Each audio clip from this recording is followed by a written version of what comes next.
Leaders and climate experts from around the world are in Brazil this week for the start of the Global Climate Summit, COP30. On the agenda, how to rein in the climate crisis before catastrophic warming becomes inevitable. CTV's Scott Hurst is following the story for us. He joins me now with more. So, Scott, what is the focus this year for COP30? Good morning, Marcia. COP30, the Global Climate Summit, kicking off today in Brazil and going for about 2 weeks as the Climate Summit brings together countries from all around the world trying to tackle the ongoing climate crisis. However, there are concerns about ongoing relevancy with some big international names not attending the summit this year.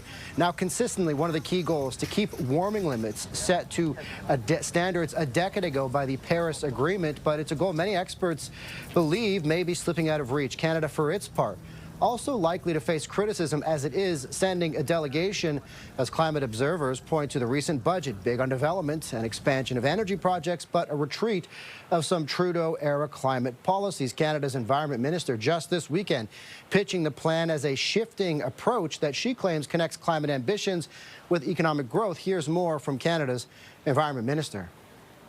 This strategy connects our climate ambition with a plan for economic growth, driving competitiveness in our industries while making meaningful emissions reductions that drive us towards net zero by 2050.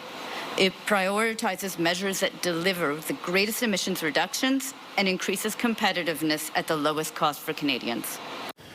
So, Marcia, the concern from critics is that the budget framework is short on details and provides no update on where Canada stands on emission reduction targets. And as you mentioned, some leaders are not attending COP30. Talk to us about why that is notable. Okay, let's start specifically with Canada. Canada is sending a delegation which is being led by Environment Minister Julie Abruzzo. Prime Minister Mark Carney will not be attending as the Liberal government continues to sell its budget back home.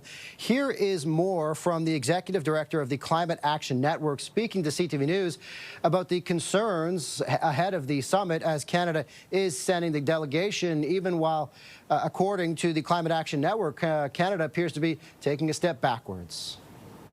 I am very worried about Canada's participation, given that the recent signals that we have gotten from Prime Minister Carney and his government have only been about moving back on existing policy. So, Marcia, back to your question about who's attending and who's not. To no surprise here, U.S. President Donald Trump will not be in attendance of the some 50,000 delegates expected this year. He's been quite critical, to say the least, of climate science, also pulling the U.S. from the landmark Paris Agreement. And just in September, in front of the UN General Assembly, Marcia calling climate change a con job. Scott Hurst for us. Scott, thanks for that. Appreciate it.